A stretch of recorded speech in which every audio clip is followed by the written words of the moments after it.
सबैलाई स्वागत छ आजको नयाँ भिडियोमा। आज हामी कुरा गर्दैछौँ कस्ता मानिसलाई लामखुट्टेले बढी टोक्दछ भन्ने बारेमा। ल आउनुस् भिडियोलाई अगाडि बढाउँ। लामखुट्टेमा मानिस र जनावर भएको ठाउँ थाहा पाउने एक विशेष प्रकारको सेन्सर हुन्छ। यसैको मद्दतले यसले शिकारलाई खोज्दछ।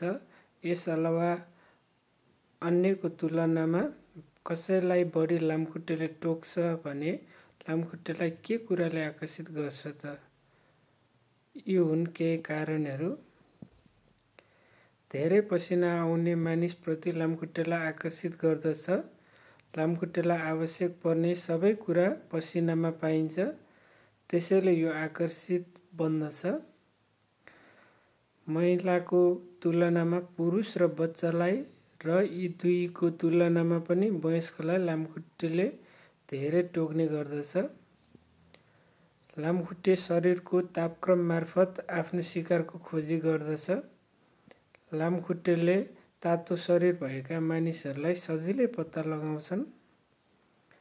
कालो, नीलो, रातो जस्तो गाढा रङको कपडामा लामखुट्टे आकर्षित हुने गर्दछन्। बास्नाले पनि लामखुट्टेलाई आकर्षित गर्दछ। कसैले परफ्युम र डियो लगाएको छ भने लामखुट्टेले टोक्ने सम्भावना धेरै हुन्छ। अधिकांश छालाको स्याहारमा प्रयोग गरिने क्रिम तथा कस्मेटिक प्रोडक्ट लगाउनेमा ल्याक्टिक एसिड उत्पन्न हुन्छ, जसले लामखुट्टेलाई आकर्षित गर्दछ।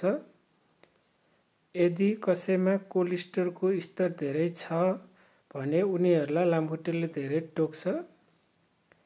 मोटो मानिसले धेरै तापक्रम र कार्बन डाइअक्साइड पैदा गर्दछन्, त्यसैले उनीहरूको बडी मास धेरै हुन्छ। यसकारण उनीहरूलाई लामखुट्टेले धेरै टोक्छ।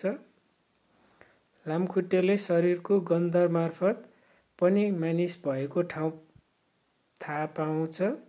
जति कडा गन्ध हुन्छ, लामखुट्टेले टोक्ने सम्भावना त्यति धेरै हुन्छ।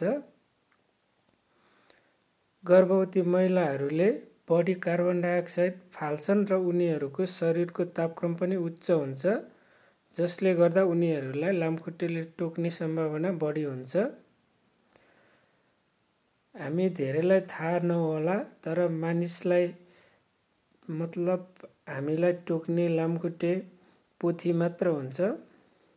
भाले लामखुट्टे शाकाहारी हुन्छन् र बोट बिरुवाको रस चुसेर बाँच्छन्। पोथी लामखुट्टेलाई लार्भा उत्पादन गर्न मानव रगत पोषणको रूपमा प्रयोग हुन्छ। भिडियोलाई अन्तिमसम्म हेरिदिनु भएकोमा धन्यवाद।